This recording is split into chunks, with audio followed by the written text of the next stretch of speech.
Então, boa noite, pessoal. A gente vai começar outra reunião da retina da USP. Hoje é 25 de julho de 2024. A gente vai começar com a apresentação do caso clínico pelo Gustavo Mesquita, QR3. Gustavo? Boa noite a todos. Vou apresentar hoje o caso clínico com agradecimentos aí para o professor Sérgio Pimentel, que auxiliou na formulação do caso, e também o Dr. Pedro Henrique Ribeiro, que me ajudou aí na parte de documentação. Bem, então, o caso de hoje aí agora é uma paciente do sexo feminino de 22 anos, estudante, natural e procedente de Praia Grande, no litoral de São Paulo. Essa paciente procurou o pronto-socorro do Hospital das Clínicas com uma queixa de uma baixa visual progressiva no olho direito, iniciada em junho de 2023. Na ocasião, nós estamos falando então de dezembro de 2023, então aproximadamente 6 meses dessa baixa visual unilateral. Ela falou que ela tinha passado externamente com outros oftalmologistas, tinha feito um tratamento com uma injeção de antiangiogênico e tinha feito também tratamento com corticoide oral, porém não teve muito resultado e aí ela resolveu procurar outras formas de se tratar, né? Não tinha nenhum antecedente oftalmológico, pessoal ou familiar relevante no exame físico. Então, a paciente estava conta-dedos a 2 metros no olho direito e um no olho esquerdo. É uma paciente míope, com reflexos inalterados e biomicroscopia também, nada que chamasse atenção. Não tinha atividade inflamatória, não tinha sinal de inflamação prévia, cristalino transparente, nada mais que justificasse essa baixa de visão. Então, eu mostro agora a retinografia dessa paciente. Primeiro mostrando aí bem a parte da periferia também, e agora com um pouco mais de zoom na região da mácula.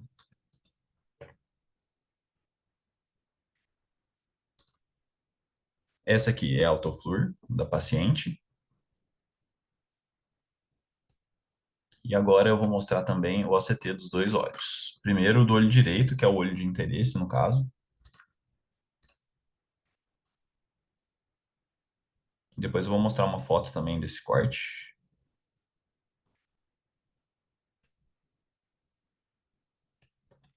E agora do olho esquerdo.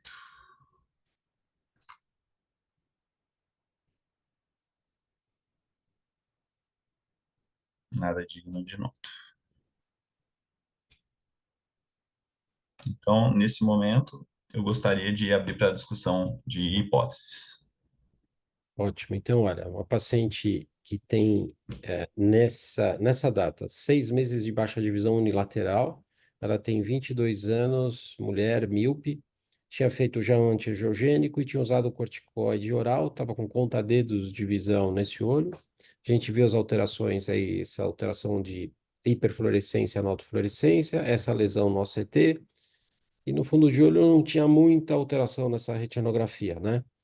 Então, Jorge, Cleide, Mauro, Lívia, o que que vocês pensam como diagnóstico diferencial aí?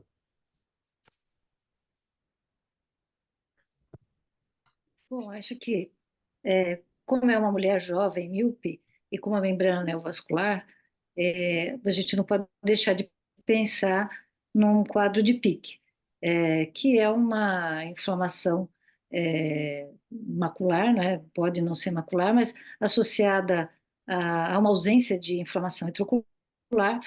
E esse quadro, nessa foto aí da mácula, sugere muito um PIC. Agora, o que não é muito comum no PIC é a gente ver esse descolamento seroso, que está causando, inclusive, um lavado aí que a gente vê na autoflúor, descolamento Exatamente. seroso grande, de curta duração, e que então faz pensar em abrir um leque para outras hipóteses. E a hipótese que eu pensaria era numa polipoidal, possivelmente associado a uma paquicoroide, que nessa idade é muito raro, né? Mas acho que aí precisaria medir como é que está a espessura da coroide, se bem que nas duas doenças, tanto na PIC como numa polipoidal associada à paquicoroide, estariam aumentadas. Enfim, eu acho que tem que aumentar a investigação na área aí da coroide. Perfeito, perfeito. Jorge, Mauro, Então, você tem aí realmente um descolamento seroso, lembrando até um lavado de uma serose crônica e Isso. uma membrana com descolamento epitelial foveal. É, na PIC, geralmente, você tem uma membrana clássica e eu não me lembro ter visto nenhuma PIC com descolamento epitelial tipo dedo de luva que está aqui nesse OCT. Muitos, Hum, lembra muito uma polipoidal. Para uma polipoidal com 22 anos eu nunca vi. uhum, Estou muito curioso para ver a endocianina, para ver como é que está essa coroide, que também teria alterações na PIC. A parte mais interna da coroide, você tem, na fase aguda, você tem áreas de hipo, são oclusões por processo inflamatório da coroide. per- Mas temos que uhum, ver um pouquinho mais aí o que realmente é isso aí, que muito parece uma polipoidal. perfeito. O Mauro, quer comentar? Só adicionando a possibilidade de ela ter inicialmente uma central serosa, checar se ela não usa cortisona de alguma forma, que uma central serosa que acabou evoluindo com um quadro de neovastação de coroide. De resto, concordo com tudo que foi dito até aqui. Perfeito. Olivia? Eu também concordo com o que o doutor Mauro disse a respeito de central serosa crônica, né? E aí complicando com a polipoidal. Ficaria mais nessa linha. Tá. É interessante, né? Porque a idade dela é- é- não é uma idade que a gente vê, né? Como vocês comentaram, em polipoidal, mas o OCT dela é muito sugestivo de polipoidal e a endocianina vai mostrar se tem uma rede neovascular ramificada, que aqui não parece, né? Mas é um corte, porque você não tem elevação, você não tem dupla camada aqui ao lado dessa foto, pelo menos nesse corte. Talvez nos outros cortes você tenha uma dupla camada, né? A elevação muito abrupta do EPR, uma elevação muito aguda, acima de 70 graus, por isso que a gente pensa numa polipoidal aqui com um fluido subretiniano. O principal diagnóstico diferencial é a PIC, como foi falado. A PIC você tem material hiperrefletivo subretiniano. Aqui você tem material hiperrefletivo logo acima do DEP. Mas a PIC, o DEP, a elevação do EPR é muito menor. E você não tem fluido subretiniano, né? Então, é interessante como aí a central e o lavado aqui do EPR na autofluorescência é muito sugestivo ou de central serosa, que não é comum, é extremamente raro nessa faixa etária em mulher, né? É, mas você tem esse lavado que você tem uma persistência do fluido subretiniano há algum tempo, ela tem 6 meses de história. E pique, com 6 meses de história, provavelmente apareceria em outras lesões, se ela foi subtratada como foi, né? Ah, então aqui para mim, está como um caso de polipoidal, numa faixa etária atípica, mas o restante do exame é bastante sugestivo, né? Então, como foi comentado, a gente vê a coroide como está com a endocianina e vê se a gente detecta na endocianina e no OCTA a morfologia de uma membrana vascular sugestiva de polipoidal aqui. Se não for, a gente pensa em outras hipóteses, né? Como foram comentadas as outras aqui, tá? Então, é, vamos seguir, Gustavo? Claro. Vou mostrar então agora alguns outros exames complementares que a gente conseguiu fazer dessa paciente que nos auxiliaram aí no diagnóstico. Então, primeiro, a anjo dessa paciente. Os tempos aí progressivamente mostrando essa captação do contraste bem na região foveal. Então, só para comentar, Anjo, você tem um extravasamento aqui. Você tem nessa foto primeira, à direita superior, você tem quanto tempo aqui? Ela tem uma anjo de quanto tempo? Você tem Tá com, se eu não me engano, aí tá com 8 minutos, professor. 8 minutos. Então, você tem, e nas subsequentes, de 13 minutos e 22 minutos, você tem um Uhum. extravasamento aqui, né? Tá? Então, só para a gente determinar que tem extravasamento aqui. Algum outro comentário? Se vocês quiserem comentando, só estou comentando porque a gente não vai voltar nessas fotos aqui, a gente vai ver a evolução do caso depois. Então, se alguém quiser comentar, Anjo, aqui é só comentar, abrir o microfone e comenta, tá? É, em- vamos ver a próxima? A endocianina. Eu trouxe primeiro esses cortes e depois com mais enfoque na imagem com mais de 5 minutos. Tá. Então aqui é interessante isso. Então aqui, olha, essa foto tem menos de 5 minutos. Isso mudou um pouquinho, mas por definição você teria que ter uma lesão polipoidal evidente antes de 6 minutos na indocianina, né? Isso não é uma coisa hoje que se leva tanto em consideração, mas a morfologia, você consegue ver pouco a membrana neovascular, aqui é a rede neovascular ramificada, né? E você vai ter um washout dessa lesão em fases mais avançadas. Você tem uma indocianina, uma fase mais tardia, não? Vegetando? As que estavam mais avançadas não chegou a ter tanto esse washout, por isso que eu acabei não incluindo. Claro. Então, aqui, Cleide, você quer comentar o que você acha a partir dessa avaliação multimodal complementar? Você Eu tem. acho Deixa Cleide, desculpe. Você tem o OCTA, não? Tem também. Então, vamos ver o OCTA primeiro? Primeiro eu vou mostrar esse vídeo aqui, que mostra os diversos cortes, depois eu vou mostrar os cortes mais específicos, que são mais interessantes para a gente. Uhum.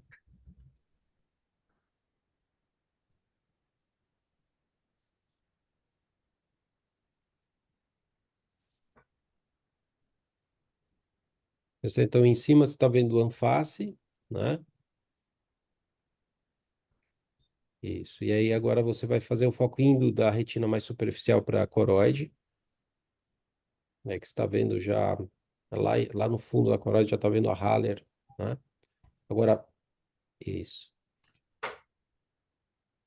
Então, o interessante do CTA é que a gente consegue ver melhor a rede neovascular ramificada do que consegue ver na endocianina. Como o fluxo no pólipo é pequeno, as lesões, o fluxo é mais lento, as lesões polipoidais não são muito evidentes no ACTA, mas são mais evidentes na endocianina, como a gente viu. Então, aqui a gente tem uma rede neovascular, e no ACTA, é evidente aqui, e na endocianina a gente vê a lesão polipoidal. Então, isso aqui é muito sugestivo de uma lesão polipoidal numa paciente muito jovem, né? Cleide, comentários aí. isso mesmo.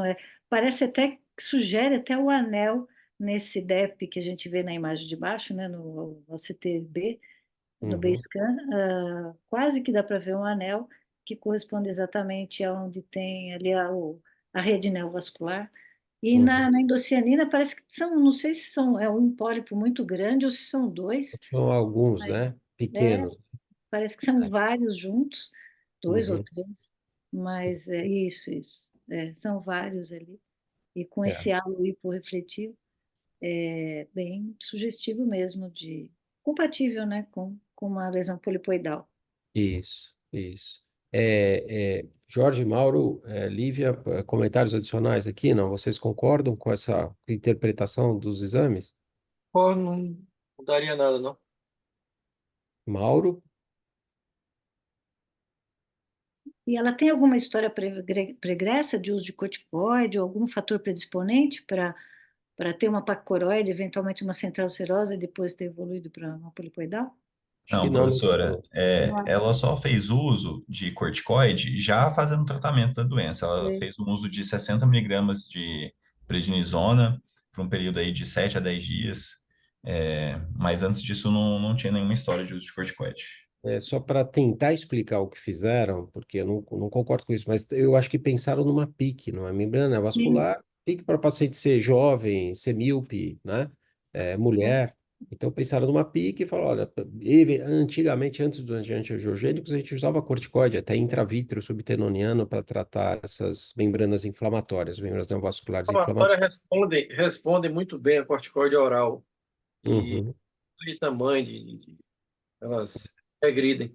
Então, provavelmente, ele pensou eu quero imaginar que ele pensou no pique, membrana secundária inflamatória, e tentou tratar dessa forma. isso. Porque polipoidal ninguém pensa com 22 anos de idade. É.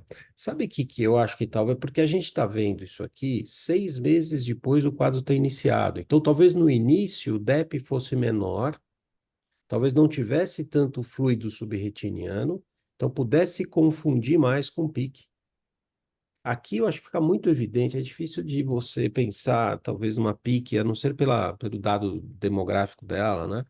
mas talvez no início esse quadro fosse diferente, a morfologia do OCT fosse diferente. Eu acho que tinha uma elevação pequena do DEP, não, talvez nem tivesse fluido subretiniano, que devia ter material hiperrefletivo subretiniano que fizesse você pensar mais numa PIC, né? E por isso que fizeram antiangiogênico e deram corticoide. Mas hoje, aqui com a evolução, eu acho que mudou um pouquinho a morfologia e por isso que ficou muito mais evidente o diagnóstico de uma polipoidal do que na época, 6 meses atrás, né? Para justificar o que fizeram, talvez, né? Mauro, você quer comentar, não? Lívia? Um caso muito bonito, e realmente aí o uso do corticoide pode ter deixado ele muito mais florido, né? Mudado um pouco aí a evolução. Pode ser também, tá? E a Ah, coroide do outro olho é muito grande também? acho que deve ser, né, Gustavo? Você tem? É similar. Eu tenho o OCT só, né, do outro olho aqui. Uhum. É muito parecido, o que ele disse, tá vendo? Aqui a gente não vê É enorme. pouquinho aqui, né? Descartável, mas com certeza ele tem uma placa coroide Nossa, aqui, super né? grande. É, uma coroide espessa e não tem a morfologia de paquivasos aqui, né? Você tem uma coroide espessa, mas não tem compressão da coroa capilar, então por isso que ela não fez membrana vascular, não tem um quadro central sonoro. Mas é interessante porque a polipoidal se gerando a partir de central serosa, você precisa de um tempo longo de evolução para formar uma membrana vascular e para formar pólipo. E aqui é uma garota de 22 anos. Então você tem uma manifestação muito mais precoce de polipoidal. Então talvez ela tenha uma predisposição de formar uma membrana vascular mais precocemente do que a média da evolução, né? Para parecer tão precoce assim, né? Sim. É, Eu acho Gustavo, difícil tem... imaginar que ela Sim, tenha tido uma central serosa crônica e depois evoluiu para membrana, porque a história dela de baixa divisão é curta, é né? recente. Eu acho que ela abriu o quadro por causa do pólipo, da lesão Eu acho que polipoidal. sim, né? É, Acho que o então, líquido veio depois mesmo. é, é. É interessante, né? Interessante. Muito, muito, porque É, como que a gente imagina isso, que essa lesão vascular numa menina de 22 anos? é, é. E você tem ela chegou a tratar com antiangiogênico? Ela chegou a tratar, ela já fez 2 injeções, que tiveram um espaço aí de tempo um pouquinho maior do que a gente gostaria, foi um intervalo de 2 meses entre as injeções, e ela está programada para fazer mais uma injeção agora no mês de agosto. E ela fez só a Avastin, a gente não conseguiu fazer a Ilia para ela, por enquanto. Tá? Porque as lesões polipoidais elas respondem mal ao bevacizumab. A resposta é muito melhor com a aflibercept, né? Uhum. É, ou com faricimab, né? Ou com brolucizumab, né? Mas a resposta, ou até com ranibizumab, mas a resposta é pequena com Avastin. Mas você não tem essas imagens, né? Do quanto que regrediu? Não, não tem. Assim, ó, o pólipo em si, ele ficou com um tamanho parecido. O que regrediu mais foi o líquido subretiniano. Mas regrediu completamente ou tem um Não, residual? não, ainda tem. Ainda tem. Ainda tem. Tá. Porque o marcador de atividade aí é você reduzir o fluido subretiniano, tá? O Uhum. pólipo, talvez seja difícil de você regredir completamente o pólipo, ainda mais com a Avastin, mas ela pelo menos teve uma resposta parcial. No hospital a gente tem limitação para o uso do Eylea, mas eu acho que ela tem que ser prioridade, tá, Gustavo? Sim, sim. Então, ela tem que usar porque ela é jovem, ela tem uma alteração foveal, então eu acho que ela tem que ter prioridade de usar os aflibercepts que a gente tem, tá? Que são Perfeito. poucos, né? E ótimo. Alguma outra conclusão aqui? Vocês querem comentar, não? O Gustavo pode fazer a revisão, então, que ele preparou? Sim. Então vamos lá. Vamos lá, Gustavo. Bem, pessoal, vou fazer um breve resumo, então, sobre a vasculopatia polipoidal da coroide, que ficou como nossa principal hipótese diagnóstica para essa paciente. Então, é uma doença vascular da coroide, em que ocorre a formação de lesões vasculares no formato de pólipo, né? E geralmente vai afetar a mácula e a região peripapilar. Na epidemiologia, é mais comum em pacientes asiáticos e africanos, e existe até uma diferença na manifestação em diferentes grupos de pacientes. Então, nos pacientes asiáticos, geralmente afeta mais homens, os pacientes têm mais quadros unilaterais e maior taxa de comprometimento macular comparado a indivíduos brancos, né?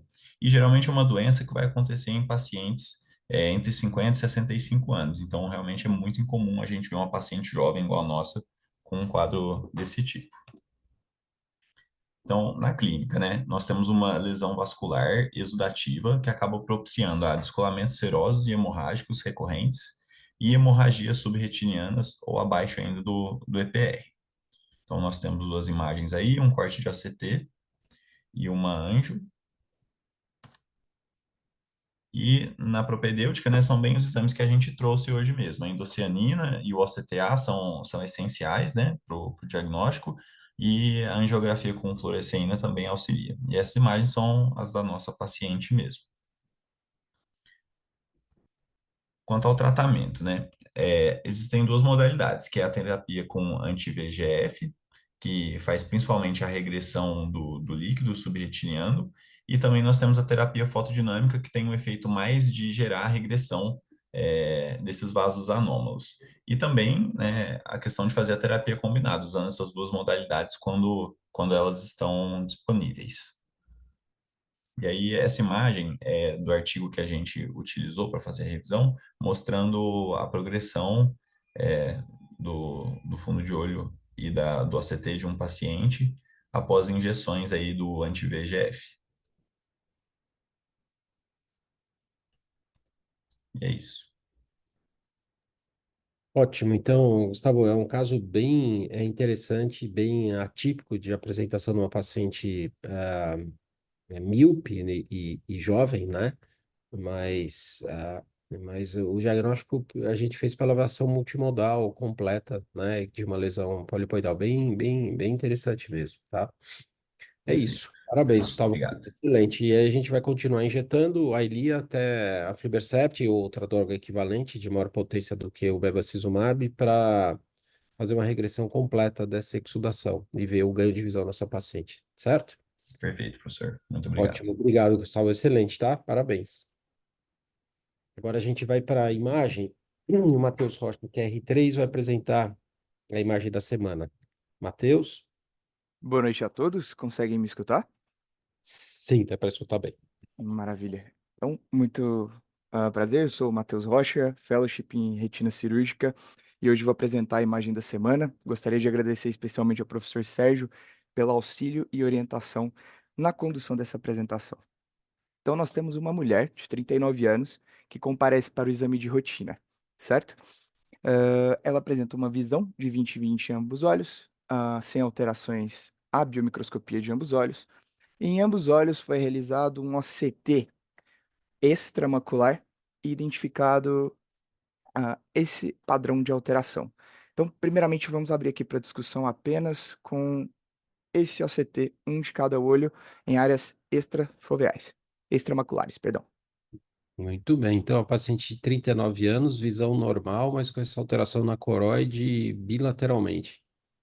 Tá. Então, o Matheus quer dificultar, então ele só mostrou o OCT. Quem quer descrever aqui o que vê no OCT e falar sobre o diagnóstico diferencial dessa lesão? Se fosse unilateral, talvez englobasse um perfil de diagnósticos diferenciais, mas essa lesão é bilateral, né? Então, talvez a gente descarte alguns diagnósticos aqui. Vocês querem comentar?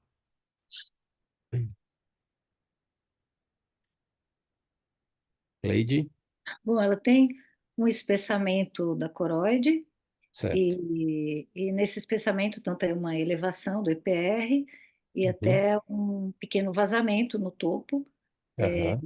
que provavelmente está relacionado aí com a compressão da coro capilar pela camada de Haller, e que é o Uhum. que acontece em vários eventos, desde central serosa, dome shaped, uma série de situações onde a coro capilar é comprimida. Agora, sendo bilateral simétrica, eu acho que eu já vi isso, mas não vou me lembrar do nome. Tá. Mas E não é macular, né? não é macular, é extramacular. Eu acho Extramacular. isso, extramacular. E A, tem a, essa le- lesão. desculpa, Pode falar, Matheus. perdão, professor, é a lesão do olho direito, professor, ela é abaixo da arcada temporal inferior do olho direito, né? e a do olho esquerdo ela é próximo à arcada nasal inferior. Tá. Então, envolvem o do olho direito entre o equador e o polo posterior e no esquerdo no equador, tá? É, ela tinha algum sinal inflamatório ocular, não? Uma vitrite, reação de câmera ou não? Não, professor, não foi descrito. Tá. E essas eram as duas únicas lesões que ela tinha no olho? Ou quer dizer, uma no direito, uma no esquerdo? Uma no direito e uma no esquerdo, sem Só, né? outras mais. Aham. Tá. O Bernardo comentou aqui que é uma hipótese, né, que poderia ser um tuberculoma, tá? Então, uma infiltração da coroide que tem esse aspecto, uma circular. O aspecto é mais amarelado, esbranquiçado, que a gente não está mostrando na retinografia, circular e que afeta a integridade, toda a estrutura da coroide. Então, você vê aí que ela comprime a corocapilar, como a Cleide comentou, e vai até lá embaixo, né, na interface com a esclera, né? Você vê as duas lesões, né? E são lesões grandes, né? Não são lesões pequenas. Então, nódulo na coroide por TB ou tuberculoma poderia ser um diagnóstico diferencial desse caso, tá? Algum outro que vocês lembram, não? E tem um que acho que se chama SIC, né, que é um nódulo inespecífico, Sim, mas é bem branco no fundo de olho, né? sim, E eu acho que tá. não é bilateral. Não, acho que os casos que eu vi eram um só. Exatamente, exatamente. Quando a gente pensa em bilateral, deve ter envolvimento mais sistêmico, talvez, associado, né? Isso, isso. Tem uma, tem uma outra doença parecida com o TB, vai, que a gente tem que pensar que infiltra a coroide também. É, sarcoidose poderia fazer. Sarcoidose. Ótimo, ótimo. Outra coisa que poderia fazer uma massa tipo essa seria uma metástase, Ótimo. Metástase de coroide. coroide. Mas difícil ser tão circular. As metástases são mais irregulares, né? Tem mais fluido subretinano associado, são unilaterais, né? Mas é importante falar disso tudo no diagnóstico diferencial, né? E Nevos, né? Pequenos tumores, mas nevos não são e assim, né? Tão homogêneos. Eles são mais são homogêneos. arredondados, né? O nevos é É, mais fusiforme, né? isso, não é assim. O É mais formato não é. escuro, tem uma sombra depois da lesão, uma sombra ótica, que aqui não tem, Neves né? é muito mais uma sombra o pigmento está muito concentrado ali na pigmentada da retina, formando E, e sombra. aqui, então, provavelmente essa lesão não é hiperpigmentada, aqui não é composta de melanina, porque senão teria uma sombra grande, né? E aqui não Uma tem, que me né? veio, não é o caso dela, só diagnóstico diferencial da imagem. Pensei em banco de mácula, faz uma imagem parecida. Ah, boa, ótimo, ótimo. Às vezes, para alta Ah, miopia, você faz um buccal macular para ele levar a mácula, eventualmente, num buraco macular, né? na Poderia. tração macular, formando esquise tracional Isso. posterior. Maculopatia miópica tracional, vai generalizando, né? Isso, Você concordo. pode colocar um buccal para diminuir a tração da limitante e do Acho que vítreo. no Brasil não tem muito essa cultura de colocar, mas o pessoal da Europa adora. Ótimo, Tá? ótimo. Só que é extramacular e é bilateral, né, Jorge? E a O paciente não é altamente.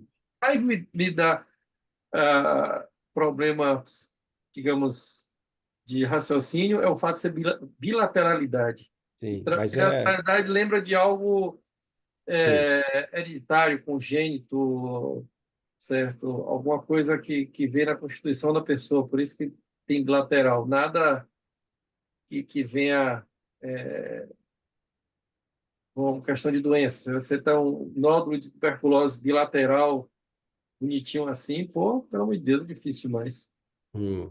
E assim, só para fazer o diagnóstico diferencial de um nódulo de TB e sarcoidose, que é importante o diagnóstico diferencial, os nódulos de coroide de sarcoidose são menores, eles não ocupam a espessura total da coroide, são múltiplos. Já o tuberculoma é único, grande, com exudação, mais exudação que esse caso, mas pode ser um caso inicial. Esse não tem tanta exudação. Na sarcoidose são múltiplos e são mais discretos para você identificar, né? É, e você consegue ver melhor, talvez, no anface do que no corte estrutural, mas, então, aqui, o jeitão dele aqui não é jeitão de sarcoidose, tá? Mas entra no diagnóstico diferencial. Então, são tumores, doenças inflamatórias, como a sarcoidose ou infecciosas como o TB, ah, Existe alterações. Oi. aquelas calcificações esclerocoroidais, elas são bem benignas, porque isso aí parece uma lesão benigna, né? É bem localizada, o máximo que ela causou é Sim. a compressão do EPR ali, né? Compressão da Hum. cólica. Então, é isso, é isso. Matheus, quer avançar para a gente ver mais imagem além do OCT? Ah, claro. A próxima, professor, seria essa imagem de autofluorescência das lesões. Tá, Então, então acima do olho direito, é, abaixo do esquerdo. uma lesão hiperalta, porque, como a Cleide falou, como o Jorge falou, eles estão comprimindo o EPR, né? Uhum. Então você tem uma lesão hiperalta por sofrimento do EPR pela compressão da coriocapilar, isquemia, né? Tem mais comentários aqui no chat, deixa eu ver, ó. O Iricas falou neurofibromatose. Então, a neurofibromatose é um aspecto diferente, ela frustra, a gente não consegue identificar bem, Yuri, como essa lesão, e ela é múltipla, né? Então, a gente vê várias dessas de lesões menores, mais discretas, a gente consegue ver melhor no Near Infrared, que a gente não tem aqui, mas são mais e são múltiplas. Aqui você tem duas localizadas, mas é importante diagnóstico diferencial também para a gente lembrar, né? E a Thais falou que a favor poderia ser um osteoma de coroide. O osteoma tem um aspecto, ele é maior, ele é mais peripapilar, né? Como você descreveu aqui. Ah, e a constituição interna dele não é arredondada, é também fusiforme, e a gente consegue identificar a estrutura óssea dentro dele, mesmo com a definição do OCT, e não é arredondado dessa forma e compacto como aí, tá? Mas tudo bem, osteoma eu acho que a gente pode incluir diagnóstico diferencial também, tá? E eu acho que então, autofluorescência, o que mais você tem? Agora mostra a retinografia. Agora é retinografia. Finalmente, né? E aqui eu Vai. coloco um resumo do caso. Tá, então 39 anos, né? E essas lesões então são amareladas, né? Então, amarelada com esse aspecto e afetando, ocupando a coroide inteira, a gente tem que descartar aqui nessa paciente TB mesmo, né? Como o Bernardo falou no início, né? A Cleide comentou também, o Jorge comentou. Então, apesar de ter pouca vitreite, por ser muito discreta ou praticamente não ter, é importante fazer esse diagnóstico diferencial, fazer os testes, fazer um PPD, fazer um IGRA, para ver se são compatíveis com o diagnóstico, e daí fazer um tratamento, que ela aí tem uma TB ocular, um tuberculoma mesmo, certo? Cleide, comentário aqui, Jorge, Lívia. O olho parece inflamado, não tem reação de câmara, não? Não tem reação vítrea? Não, Aqui, não foi descrito, professor. Não. Não. aqui parece que tem, né? É, Não, bem que parece, no mas não foi OCT, o descrito. OCT você não tem células aqui, né? Não, é difícil de É, ver, né? Ó, A mas aqui qualidade. tem, né? superior esquerdo, parece que ao nível da hialoide posterior tem uma célulazinha. Ó. É, parece que sim. Pode ser, À Jorge. esquerda, né? À É, esquerda você tem uma célulazinha, porque na Uhum. paciente dessa, provavelmente você tem o vitro ainda colado, a hialoide na sua posição, então o processo inflamatório vai ficar entre a limitante interna e a hialoide. Então, ele não se dissipa tanto para o vítreo, teoricamente, nesse mesmo momento. E aí, depois vai descolar o vítreo, o processo inflamatório vai induzir a descolamento de vítreo. Mas aqui parece que tem uma célulazinha agora olhando com mais cuidado. isso, Perfeito, concordo. perfeito. Tem Então, exames? Tem exames aí, Matheus? na verdade, o próximo já seria um slide que mostra ela após a sequência de tratamento, né? Uhum. Então Bem, agora fica mais evidente. É uma paciente que, na verdade, ela acompanhava por uma TB disseminada, hum, apresentava imunossupressão, ela tinha HIV positivo e essa foi a evolução dos tuberculomas dela de coroide, então realmente é um tuberculoma, com a evolução do tratamento esquema RP, que eu vou comentar um pouquinho em breve. tá. É interessante, né, ter essa evolução, porque você fez esse diagnóstico, ele tinha, por exemplo, tinha PPD forte reator, tinha o IGRA positivo também. Não sei se descreveram isso na publicação. Na Vocês- publicação não colocaram, professor, essa questão da reação. provavelmente deve ter. Mas é que o que a gente vê, então, a redução da visão, a coroide praticamente volta ao normal, e você tem essa hiperrefletividade aqui, que você vê talvez por uma lesão do EPR que houve aqui, né? Você vê que nos É. dois casos mais acentuado nos OCTs à direita aqui, né? Da lesão nasal, né? A coroide sofre uma certa atrofia aqui nessa região, e principalmente no olho esquerdo, a gente consegue ver uma disrupção e uma certa atrofia da retina externa, né? Essa E desorganização da retina externa. é o olho que inflamou mais, ele perdeu retina externa, você vê que tem um colabamento aqui da nuclear externa, e perde EPR também, por isso você tem essa imagem, essa hiperrefletividade da coroide vai até esclerar maior, né? E uma Lembra aquela resposta waterfall? terapêutica positiva, né? Uhum. Tem para Respondeu paciente, super bem. né? Diagnóstico correto, resposta terapêutica eficaz. Agora eu Muito estou me lembrando de um caso até que foi apresentado pela UVIT, que era um criptococo gat e que tinha um granuloma assim. E aí eu fui em algum congresso e conversei com um pessoal lá do norte com o Teodomiro, e ele falou que lá, como tem muito tronco de árvore que apodrece e as crianças entram dentro, que tem muito criptococo gat, e ele dá um granuloma de coroide também. Então, para fazer diagnóstico diferencial. Esse caso da Joyce era super interessante, porque em algum momento ela teve um PPD positivo também, mas Uhum. teve uma pneumonia, um quadro de sistema nervoso central, uma paquimeningite por criptococo gat, e tinha um granuloma de coroide também, que é muito parecido com o da tuberculose. ótimo, ótimo. E quer fazer uma revisão breve aí, Matheus? Opa, com Tá joia. certeza. Vamos lá. Então vamos lá. Então, essa imagem, na verdade, veio desse estudo publicado em 2018 no India Journal of Ophthalmology. E para começar introduzindo rapidamente, temos que a tuberculose, né, é uma doença que estima-se, segundo a OMS, uma infecção de 1/3 da população mundial. Mas apenas uma menor parte, uma pequena parte, vem a apresentar sintomatologia. Então, a maior parte tratam-se dos casos de TB latente. E dessa parte dos sintomáticos, 80% vão se manifestar na forma pulmonar e apenas 3,5% a 5% na forma ocular. É interessante notar que dos pacientes que apresentam TB ocular, 92% deles não apresentam um quadro pulmonar concomitante. E quanto ao acometimento ocular, o principal sítio acometido é a úvea, e em 90% dos casos, até mais na verdade, os pacientes vêm a apresentar nódulos irianos, sinéquias posteriores, vasculite etiniana e coroidite. E quando a gente olha para o polo posterior, ou melhor, para o segmento posterior, podemos observar um padrão de apresentação de coroidite serpiginosa-like, coroidite focal e multifocal e o tuberculoma, que é o nosso caso.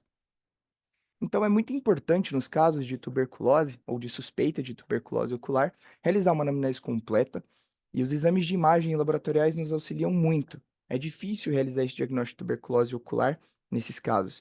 Eu vou comentar sobre uma calculadora em breve, mas passando aqui por partes. No caso do exame de imagem, o principal é a tomografia de tórax. Aqui temos um exemplo de uma TB miliar, com esse padrão de árvore em brotamento. E na parte laboratorial, alguns principais exames, como o PPD, que é o teste tuberculínico, o IGRA, o imunoassay, a dosagem da enzima conversora de angiotensina, principalmente em se tratando dos casos de suspeita de sarcoidose, e TGO-TGP, bem como desidrogenase lática e a gama-GT. E no screening infeccioso, lembrar das TORCHs, representadas por toxoplasmose, rubéola, citomegalovírus, herpes simples, HIV e sífilis. E falando um pouquinho melhor aqui do PPD e do IGRA, temos que lembrar que eles não diferenciam a tuberculose da fase latente e da ativa. E eles podem ser falsos negativos, principalmente em pacientes com idade avançada, brancos, não hispânicos, e os pacientes que apresentam HIV positivo. E já o PPD, ele pode se apresentar de maneira um pouco mais com resultados falsos positivos, principalmente aqueles pacientes que vacinaram com a BCG nos últimos 10 anos. Então, quando o corte é colocado para uma reação superior a 10 milímetros, a gente consegue aumentar um pouco a especificidade desse exame. Mas, apesar disso, o IGRA ele continua sendo mais específico que o PPD no geral, vamos associar os dois na suspeita. E quanto às formas de apresentação, como eu comentei antes, temos a serpiginosa, tuberculoma, coroidite multifocal e a coroidite focal. A serpiginosa é essa apresentação em wave-like progression, né? Parecem ondas partindo da papila. O tuberculoma como uma massa ou um nódulo amarelado. E a coroidite multifocal e a coroidite focal lembram muito aquele aspecto da coroidite multifocal idiopática, né? Então, elas podem nos confundir. Nessa análise multimodal, agora mais voltada para o tuberculoma, então, como o nosso caso, temos essas lesões nodulares amareladas que se apresentam na coroide, e quando observamos a autofluorescência, elas apresentam um padrão hiperautofluorescente, em que no centro conseguimos ver hipoautofluorescência. E é claro, essas lesões podem se apresentar em dimensões maiores, e a depender da inflamação, é possível, inclusive, o paciente apresentar um DR seroso associado. Quando observamos primeiramente o nível infrared desse paciente, conseguimos ver uma lesão que ela é hiperrefletiva, com um halo que é hiporrefletivo. E ao estudo de OCT na forma EDI, conseguimos ver uma lesão que ela é coroidal, com um padrão hipo ou isorrefletivo, em que a gente tem uma perda do padrão vascular e uma elevação em dome shaped da retina. E vale lembrar que em alguns casos pode sim surgir neovascularização de coroide. Então, a inflamação, junto com a hipóxia que a inflamação propriamente gera, acaba elevando os níveis de VEGF e essas membranas podem surgir. Então, a gente tem que lembrar e suspeitar nesses casos em que nós tivermos esse líquido subretiniano. E vale lembrar que muitos pacientes acabam tendo HIV positivo e quando ele começa a tratar, pode acontecer aquela síndrome inflamatória da reconstituição imune e aumenta a chance de surgirem essas alterações. Aqui no estudo contrastado, vemos normalmente que em fases mais precoces as lesões elas apresentam um leakage, né, uma hiperfluorescência difusa, e em fase tardia ela pode apresentar uma conformação de pooling. E no estudo de indocianina, que nos ajuda também a documentar essas neovascularizações de coroide, ela, tanto na fase precoce quanto na tardia, vai apresentar um padrão hipocianescente. E isso sugere um pior prognóstico, porque corrobora a ideia de que houve uma lesão de espessura total da coroide. E no estudo ultrassonográfico, vamos observar aqui uma lesão que ela é subretiniana e hipoecóica, com esse abalamento, mas é importante notar que não observamos uma vascularização interna da lesão, o que já nos faria pensar em alguma lesão com um comportamento mais maligno. E o tratamento da tuberculose, principalmente ocular, com esse diagnóstico de difícil realização, acaba gerando um pouco de dúvida sobre quando começar ou quando não começar, já que se trata de um diagnóstico de presunção, né? Na maioria das vezes nós não conseguimos mostrar o bacilo, estão desenvolvendo, estão fazendo uso do PCR de humor aquoso, mas é pouco disseminado, né? É limitado o acesso. A sensibilidade é baixa, mas a especificidade é de 100%. Então, esse grupo COTS desenvolveu uma calculadora e há outras disponíveis na internet. Eu achei essa daqui um pouco mais interessante. Ela é intuitiva, é possível preencher, né, essas variáveis que eu coloquei exposta em tela, e ela vai resultar numa sugestão e o nível de sugestão de iniciar ou não tratamento para tuberculose. E é interessante notar que ela leva em conta diversas variáveis que não necessariamente têm que ser todas preenchidas. Então, por exemplo, se o paciente não tiver acesso ao IGRA e tiver apenas ao PPD, ele consegue gerar esse cálculo, mesmo faltando uma dessas variáveis. Então, torna-se algo um pouco mais aplicável. Foi baseado em análise estatística e também na opinião de especialistas, em que eles juntaram 480 e poucos casos, ou clinical trials, né, ou possibilidade de tratamento, para poder gerar esse resultado final. Então, é super interessante. E o tratamento em si, como todos nós bem sabemos, é baseado basicamente nessas 4 principais drogas, rifampicina, isoniazida, etambutol e pirazinamida, em que os 2 meses iniciais são compostos por essas 4 drogas, seguidos por um tratamento de manutenção de mais 4 a 10 meses de etambutol e pirazinamida. E o que a gente vê quando a resposta é positiva é justamente o que comentamos, essa regressão progressiva do granuloma e eventualmente pode restar sim um aspecto cicatricial ou sequelas, principalmente quando a inflamação é mais intensa. E dos diagnósticos diferenciais, temos, nesse caso, principalmente a sarcoidose e a metástase de coroide. Lembrando que a sarcoidose é uma doença imune que cursa normalmente, ou classicamente, com linfadenopatia hilar bilateral, em que há um aumento da enzima conversora de angiotensina sérica, e 10 a 55% dos casos podem ter um acometimento oftalmológico, e essa uveíte, nos casos, tende a ser bilateral e simétrica. Mas os nódulos, eles tendem a ser unilaterais. E nessa doença observamos uma alta resposta, uma boa resposta ao uso de corticoterapia e imunossupressão. E esse padrão de lesão que eu demonstro aqui, então, como comentamos, são lesões normalmente múltiplas, com uma coloração amarelada, que no exame contrastado evidencia esse extravasamento, e no estudo de endocianina, áreas de hipocianescência. E passando aqui para o lado da metástase de coroide, infelizmente são pacientes que normalmente têm um baixo prognóstico, uma baixa expectativa de vida, e grande parte das metástases uveais são presentes ou são manifestadas principalmente na coroide, em que o sítio primário, né, o câncer primário que origina elas, vem principalmente da mama e do pulmão, e ela tende a ser unilateral e focal, diferente aqui do nosso caso.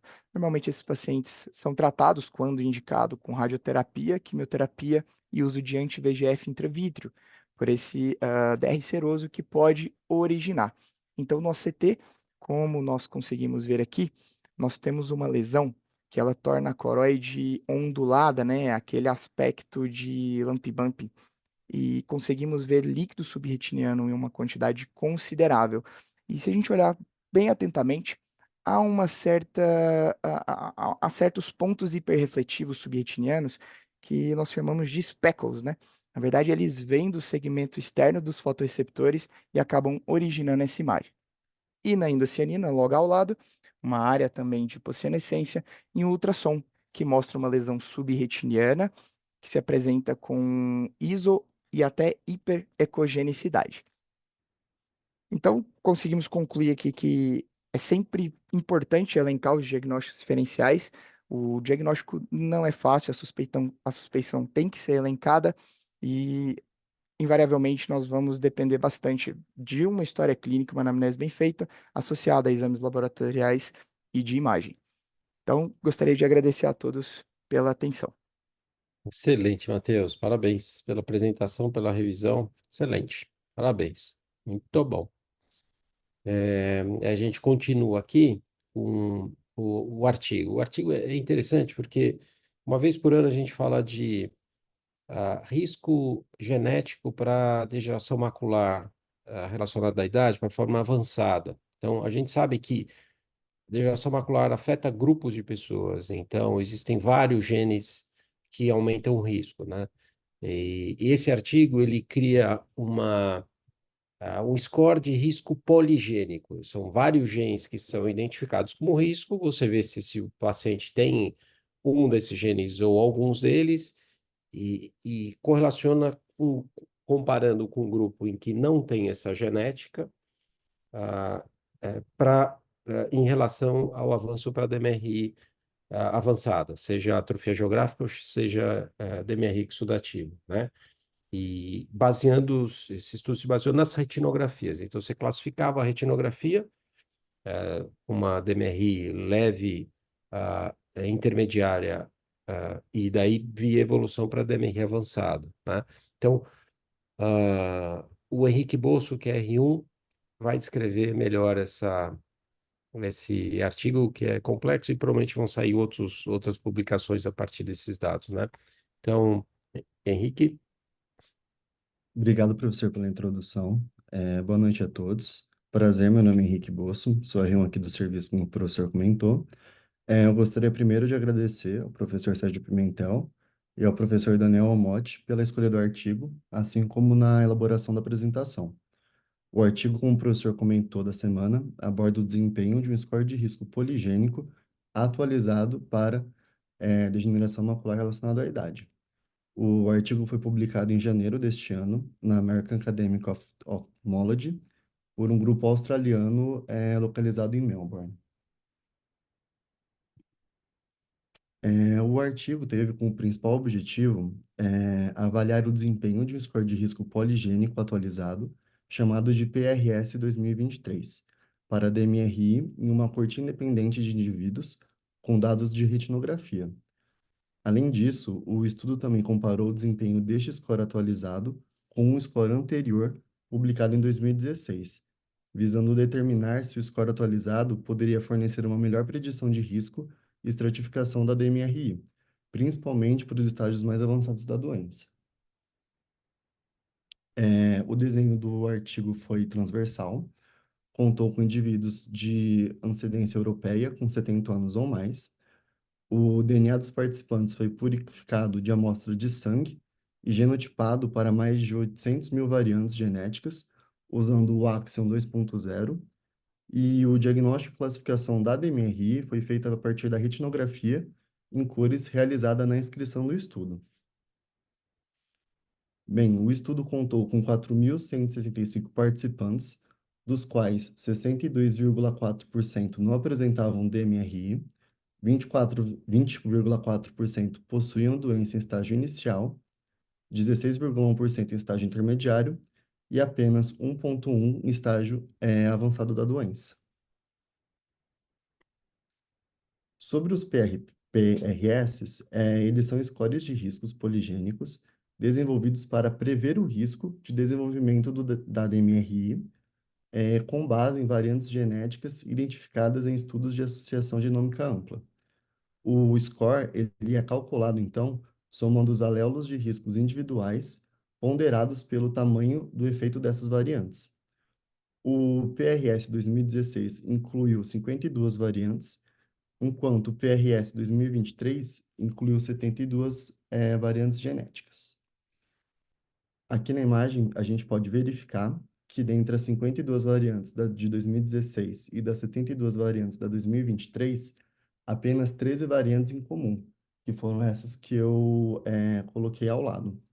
E quando nós comparamos o desempenho dos dois PRS, o 23 foi associado a um risco aumentado de DMRI em comparação ao 16.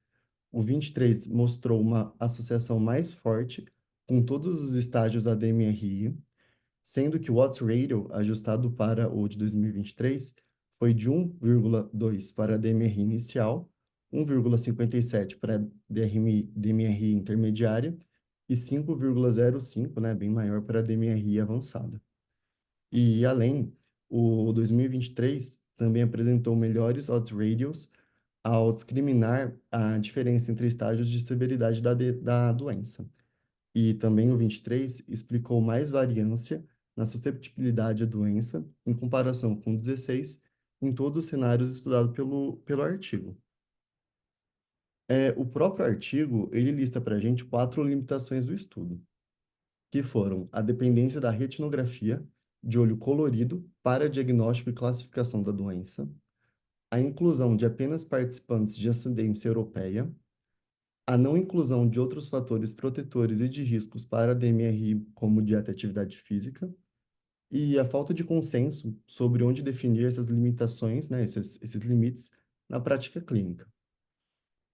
Outras limitações que o artigo não inclui foram, né, o diagnóstico e classificação da DMRI feita por retinografia e não por OCT, lembrando que os dados, né, da retinografia foram colhidos lá entre 2010 e 2015. E também no artigo não é explicado o porquê da divergência importante entre as variantes utilizadas em ambos os PRS, lembrando que aí foram 39 variantes que não bateram. E também, outra limitação do estudo que nós concluímos é que mesmo o número total de participantes ser elevado, pouco foram os participantes com DMRI intermediária e avançada, que são os que mais nos interessam no estudo. De conclusão, o artigo traz que o novo score de risco poligênico supera o score anterior na predição de risco para DMRI. O PRS 2023 mostrou uma associação mais forte com estágios mais avançados da doença. O novo score também fornece uma predição de risco significativamente melhorada, além dos fatores de riscos convencionais, e que nos refere a futuras avaliações, Os autores sugerem futuros estudos no intuito de avaliar a aplicabilidade clínica do score em populações principalmente mais diversas, né? Assim como novos estudos que visam considerar variantes genéticas adicionais para uma melhor predição de risco. E, por último, eu quis trazer aqui para vocês um exemplo prático de aplicação clínica que talvez no futuro seja recorrente em pacientes que, por algum motivo, por algum meio, estudou o seu genoma. Algumas empresas, como a brasileira Genera, fornecem no laudo a predisposição para o desenvolvimento da DMRI. E aqui eu trouxe de exemplo para vocês o resultado do estudo do genoma do professor Omote, mostrando que o seu genótipo para o gene ARMS2 é de G,G, resultando, né, segundo a Genera, em uma não predisposição para o desenvolvimento da DMRI. É assim que eles colocam no laudo que o professor tem acesso. E pelo trabalho apresentado, nós podemos concluir, né, que não existe apenas um gene responsável pela predisposição da doença, assim como sua aplicação clínica ainda é incerta. Então, a gente tem que tomar bastante cuidado aí na orientação dos nossos pacientes. Agradeço a atenção de todos e obrigado pela oportunidade. Ótimo, Henrique. Parabéns, tá?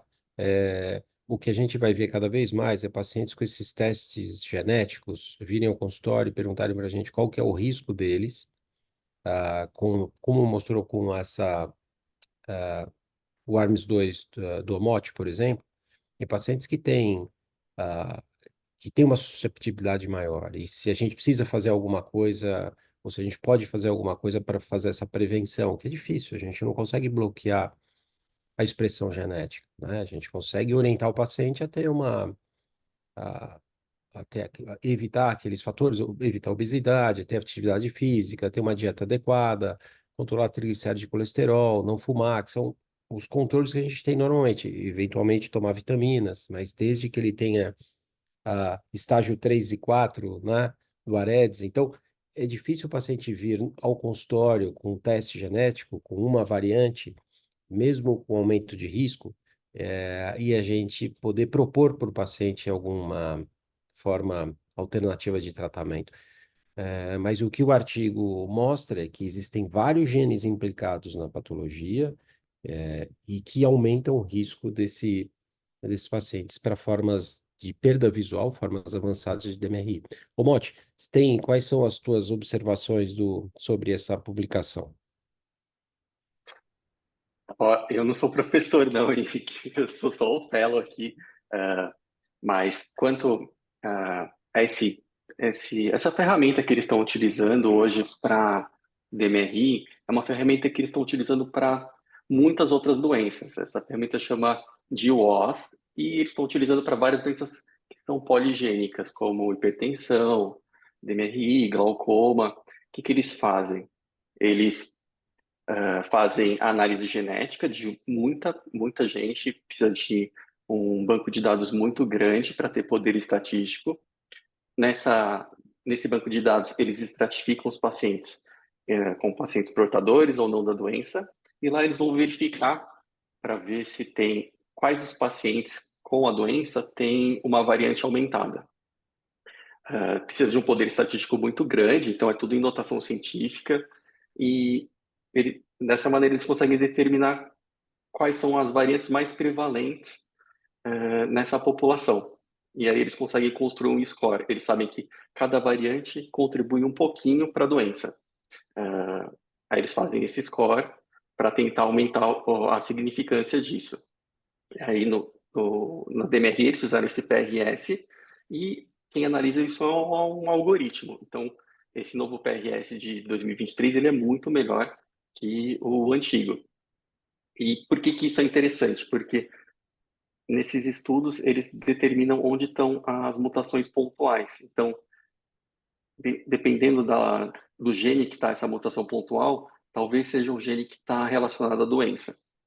Existem muitas empresas que estão usando esses dados, né, de maneira meio equivocada, como que o caso da Genera, né, que fala que eu não tenho nenhum risco para DMRI, sendo que ele só viu uma variante de um nucleotídeo de uma coisa muito estranha, né?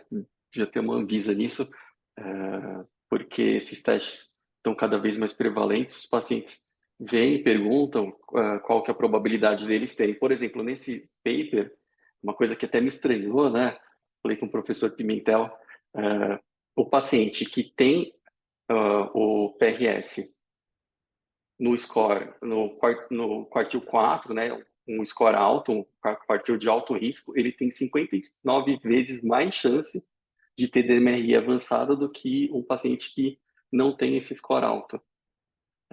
Para vocês terem uma ideia, o professor me falou que uma das coisas que a gente mais teme da DMRI, de fator de risco ambiental, seria o cigarro, né? Quanto mais chance o paciente tem, se ele fumar, de ter uma DMRI avançada? Mais ou menos de 3 a 8 vezes mais chance se ele fumar.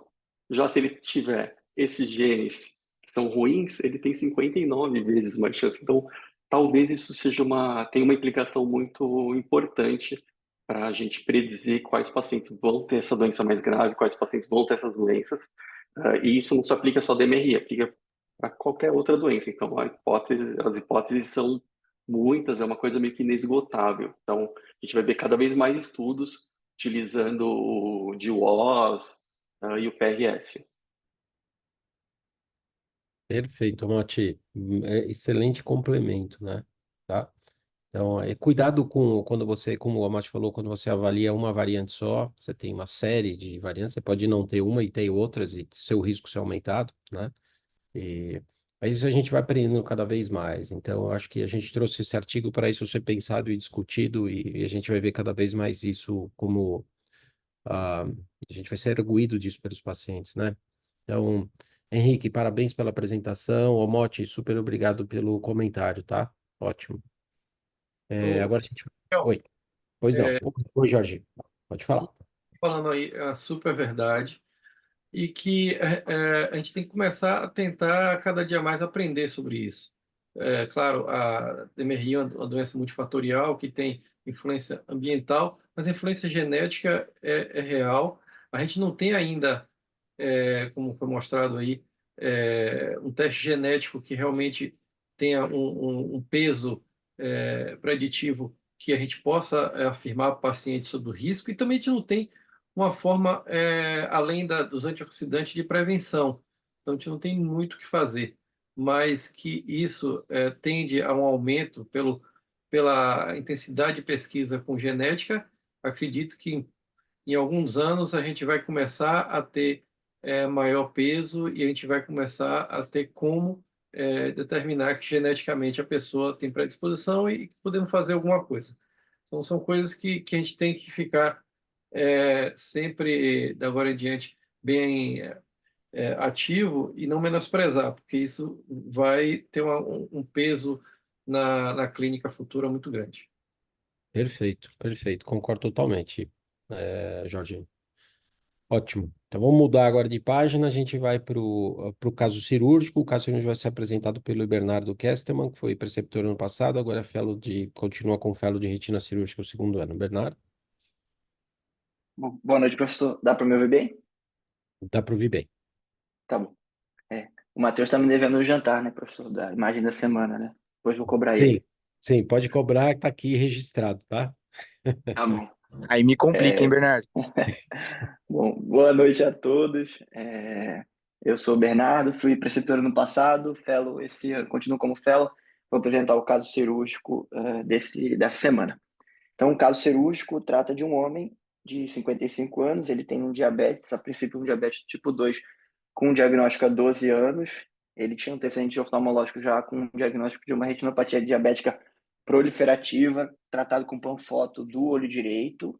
Nesse olho direito ele tinha uma visão de 20/40 e no olho esquerdo, que é o olho da apresentação de hoje, ele era conta-dedos a mais ou menos 2 metros.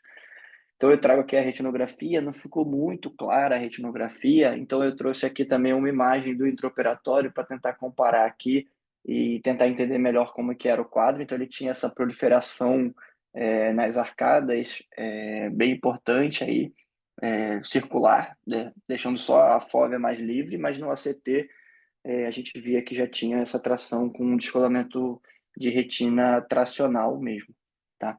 Então, esse é o caso e eu vou mostrar a cirurgia a seguir. Então, aqui a gente começa com as esclerotomias, a infusão primeiro, as duas esclerotomias superiores, o paciente era fáscico, né? E a gente já optou por passar o Chandelier no início, já pensando em uma abordagem bimanual, e a gente já passou logo no início da cirurgia o Chandelier para facilitar também. Então a gente começa a cirurgia aqui com a separação da hialoide, né? A circuncisão da hialoide. Então a gente está separando a hialoide da base da hialoide que gera essa tração mais macular. Então fazendo com que quando a gente mexa na região macular, a tração seja mais localizada, né? A gente consiga fazer menos tração global e mais tração, manipulação só nessa região. Então aqui a circuncisão bem ampla, né? 360. E aí a gente colocou melhor o chandelier, que estava um pouquinho para frente, e a gente vai abordar, então, essas trações maculares. Aqui é muito importante a gente reduzir o vácuo quando a gente vai fazer isso no aparelho, então, tentar trabalhar com vácuos menores para evitar a manipulação da retina em conjunto. Aqui a gente vai achando o plano nessa região mais temporal, com o próprio vitreófago mesmo. Quando a gente vai achando esse plano, a gente vai segmentando e cortando e reduzindo essa placa de fibrose. Então a gente foi tentar manipular aqui na região da arcada temporal superior, mas estava bem aderido. A gente não conseguiu achar o plano com o vitreófago em si. Quando a gente vai para a arcada temporal inferior, a gente acha o plano com o próprio vitreófago, então vai puxando com vácuo e cortando com o corte, ele, fazendo essa troca, né? E a gente consegue liberar bem essa porção mais inferior da arcada aí, com o próprio vitreófago mesmo. Então a gente vai achando o plano, sempre com a boca do vitreófago, né, a ponteira virada para cima, para evitar pegar em conjunto a retina, né, fazer rotura iatrogênica aí durante essa cirurgia, que é algo que complica muito o intraoperatório. E aqui a gente vai, nessa arcada temporal superior, por uma manobra bimanual, né? A gente pega uma pinça e uma tesoura e a gente vai levantando essas trações com uma pinça e depois com a tesoura a gente vai cortando essas adesões, que não eram adesões muito intensas, mas que a gente conseguiu desfazer bem com essa manobra de bimanual, né? Usando a pinça e a tesoura, e para isso a gente precisa do chandelier que foi passado inicialmente. Aí a gente liberando todas as trações na região das arcadas, sangrou um pouquinho, mas nenhuma rotura ali nessa região. Aqui é uma coisa a se falar é que essa tesoura é bem legal. Essa é uma tesoura da Dork, que a ponta é romba. Então, a chance de você cortar a retina durante a dissecção dessas manobras de achar o plano é menor do que se você tem uma tesoura que a ponta é cortante, né? Então, o material também faz diferença nesses casos mais difíceis. Então, essa tesoura ajuda nessa questão. E aqui a gente liberando toda essa placa de tração. Aqui a gente já tirou toda a região macular, a gente vai liberar um pouco mais ali, um pouco mais inferior ali, que ainda estava aderida com o bimanual. E aqui a gente vê que liberou bem, ficou bem, um aspecto bem interessante. Ainda estava um pouquinho levantado ali na arcada, né? Mas isso demora um certo tempo, não é no intraoperatório que a gente vê que melhore 100%, né? A gente espera um pouco ainda. A gente depois tirou essas trações que ainda estavam na cavidade vítrea, vai para a parte da base vítrea aí, normal, né, sob indentação, 360. A gente parte então para um laser um pouco mais extenso, né? Esse paciente já tinha até um descolamento tracional, então a gente tenta optar por um laser um pouco mais extenso, para tentar preservar esse olho. Na hora da troca, a imagem não ficou tão boa, a gente fez uma troca e deixou com ar mesmo. Então, esse era o aspecto final da cirurgia, a região macular aí, com um aspecto bem bom, né? E era isso, professor. Não sei se alguém quer comentar alguma coisa. Excelente cirurgia, Bernardo. Parabéns, parabéns. A gente vai comentar sim. Jorge, você quer fazer os comentários da cirurgia do Bernardo? Cirurgia, livro, ele utilizou muito bem o vitreófago com tesoura, certo? Com grande, nem precisou fazer, que às vezes eu faço bimanual com o próprio vitreófago. Eu levanto com a pinça e vou fazendo shaving dessas membranas, e ele conseguiu grande parte dela tirar sem precisar nem levantar, não fez nenhuma iatrogenia, não fez nenhuma cultura. O da bimanual foi no momento apropriado, ele conseguiu manipular bem, sem fazer também nenhuma lesão na retina. Então, foi uma cirurgia de livro. Aparentemente, a gente olhando assim é fácil, mas não é uma cirurgia fácil. Nenhuma cirurgia de diabético é fácil. E Isso. nasce sem um buraco, sem nada, é o que todo mundo quer, porque aí você está com a resolutividade. Mas se você deixa só com ar, faz o laser, esse paciente vai melhorar muito. E a único ponto que eu discutiria além disso é que não sei se parece que tem uma atraçãozinha na mácula. Hoje em dia eu não faço peeling mácula generalizado, faço em alguns pacientes.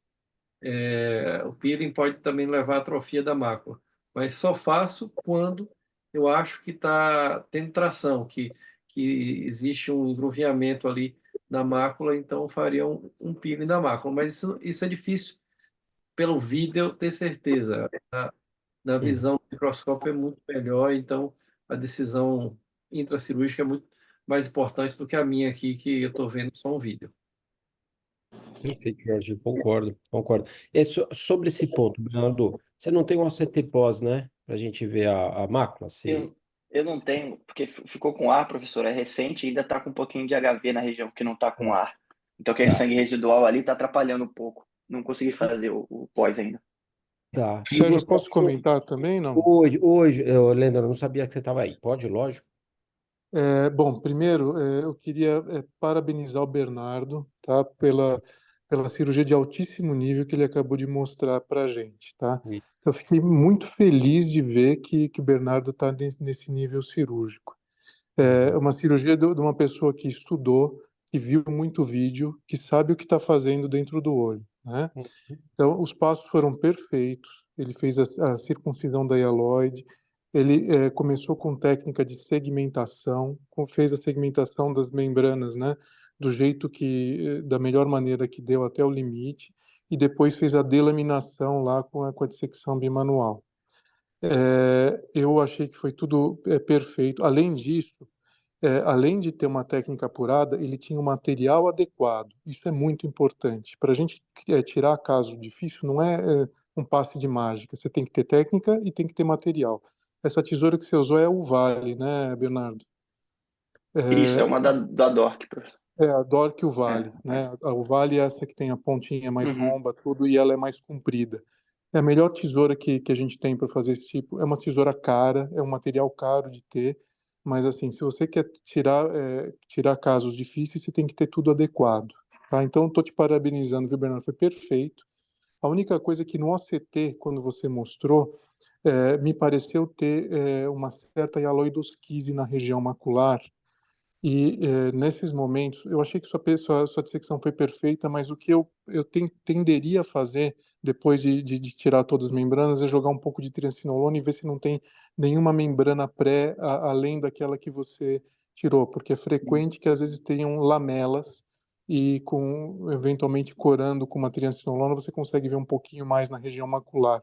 Eu não fico fazendo peeling de mácula em todo mundo, sobretudo quando a mácula está elevada, porque muitas vezes isso é iatrogênico e você acaba tendo atrofias maculares. Eu só faço peeling se realmente a gente vê que tem alguma membrana. Então eu só tenderia a ter colocado a triancinolona e rechecado se Uhum. tinha alguma membrana que ficou. Mas assim, técnica foi Uhum. perfeita. Parabéns, viu? É isso aí, Obrigado, Jorge. obrigado, professor Leandro. Professor Concordo, Rocha. concordo totalmente. Só enfatizar aqui algumas coisas também pequenas. Primeiro, é a excelência da técnica cirúrgica tua, Bernardo. Então, excelente mesmo, bonito de ver, sabe? É bem bacana. Opção pela secção bimanual na hora adequada, colocar o chandelier já no começo, porque você sabia que você ia precisar da dissecção bimanual. No início, você começa a fazer as segmentações, então você deixa aquelas ilhas em que a adesão é maior, e depois você faz dissecção dessas ilhas em que a adesão é maior, com material adequado, como o Leandro falou, impedindo que você tivesse iatrogenia, né? Num caso, quando você vê esse caso, é interessante, você vê mais fibrose, você não vê neovascularização. Então, você olha e fala, eu não vou usar antiangiogênico no pré-operatório, mas você vê que mesmo essas placas fibróticas têm neovaso nelas e acaba sangrando. Então, uma opção seria, eventualmente, usar antiangiogênico para ter um sangramento menor, embora o sangramento tenha sido pequeno. Mas você vê que no pós teve um pouquinho de sangramento, talvez considerar antiangiogênico, mesmo em casos que você acha que só tem fibrose, mas tem neovascularização que você não consegue perceber dentro da área de fibrose, né? Usar na troca é fundamental, porque você não tem nenhuma ruptura. Então, a gente vê muito silicone usado inadvertidamente, o que não é correto. Você vai ter que reoperar para tirar o silicone, ou mesmo com gás, que dificulta a recuperação precoce do paciente. Então, o ar em 7, 8, 9 dias já reabsorveu e ele recupera a visão, né? Outro é o timing para a vitectomia. Então, pena que esse paciente não passou na tua mão, Bernardo, antes, né? Para ele não ter alguma sequela visual, né? Porque você já vê que ele tinha um descolamento na região macular pela tração, então provavelmente ele deve ter um ganho visual, ele tinha conta-dedos a 2 metros, ele não deve ter um ganho visual grande.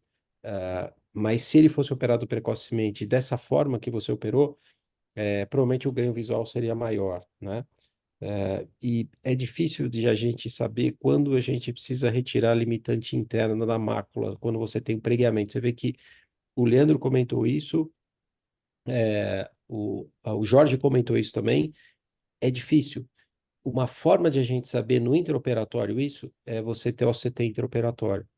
Então, acho que o OCT nesse ponto, ele ajuda você a identificar anatomias. Se você tem ainda tração residual, além da triancinolona, concordo totalmente com o que o Leandro comentou, mas um espessamento maior, eventualmente que a triancinolona não consiga mostrar, não seja residual vítreo, mas seja celularidade, eu acho que você conseguiria ver qual você tem intraoperatório, que é caro, é difícil, a gente tem pouco, né?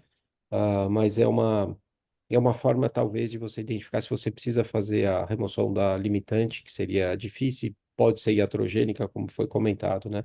Mas foi a cirurgia muito bacana. Parabéns, tá, Bernardo? Excelente. Algum outro comentário aqui? É, Leandro, alguma coisa adicional? Jorge? Só falaria do que a gente já começou a comentar do uso de óleo de silicone em diabetes. Óleo de silicone é uma ferramenta muito importante quando você tem, principalmente, várias iatrogenias, quando você faz várias rupturas Isso. e vários quadrantes ao mesmo tempo. Isso às vezes acontece, o caso é muito difícil, a retina é muito friável e você pode acontecer isso. E aí o óleo de silicone é muito útil. Mas óleo de silicone em casos bons como esse, eu contraindico completamente. O óleo de silicone ele tem a sua toxicidade. Você pega um paciente com óleo de silicone e por muito tempo tem maior capacidade de fazer mais isquemia nervo óptica, isquemia de mácula. Então, é uma coisa boa se usado de forma correta, mas não deve ser usado indiscriminadamente, principalmente em casos não necessários. Não é necessário fazer, em casos como esse, o de óleo de silicone. O ar é o melhor substituto que a gente pode usar. Perfeito, concordo totalmente. Leandro, alguma coisa para fechar? Achei tudo ótimo. Talvez na hora da cirurgia, quando você vai estar fazendo aquela dissecção e ver que está sangrando, uma pequena diatermia no local do sangramento pode evitar depois que você tenha hemorragia no pós-operatório. Mas esse caso foi muito bem dissecado. Eu deixaria realmente com tamponante de curta duração ar, não teve rotura, tal, você não precisa pôr gás, nada, né? Uhum. Eu tenho algumas circunstâncias, alguns casos como esse, assim, que a gente faz, que você consegue, que você tem um descolamento mais extenso e que não fez rotura na dissecção, que é muito difícil, que às vezes você tem que provocar uma rotura para drenar o descolamento, para aplanar a retina e fazer o laser, né?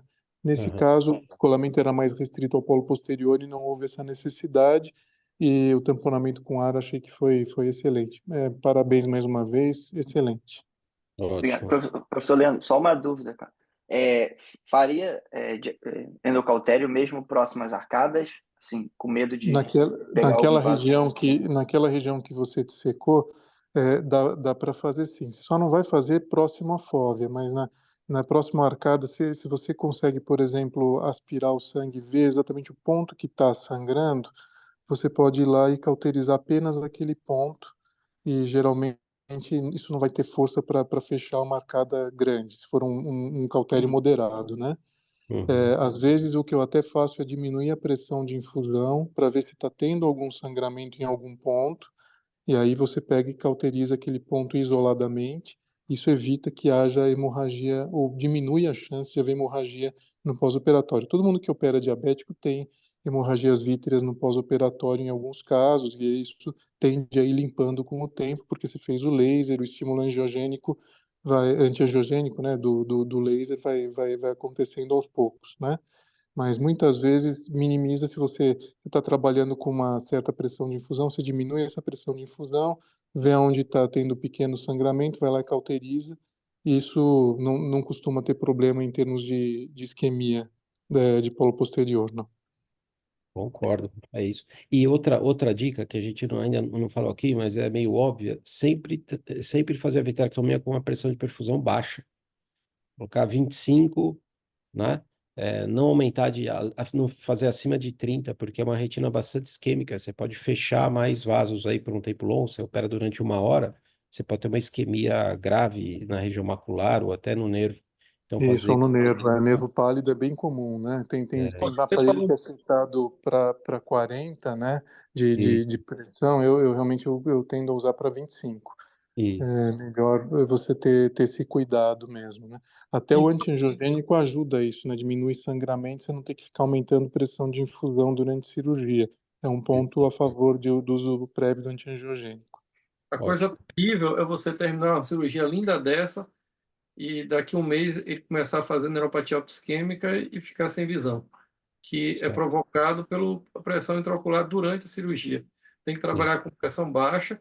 Pode ser um sangramento, você pode levar a pressão até acima de 40, mas por pouco tempo, 1 minuto, 2 minutos, e você volta a pressão baixa.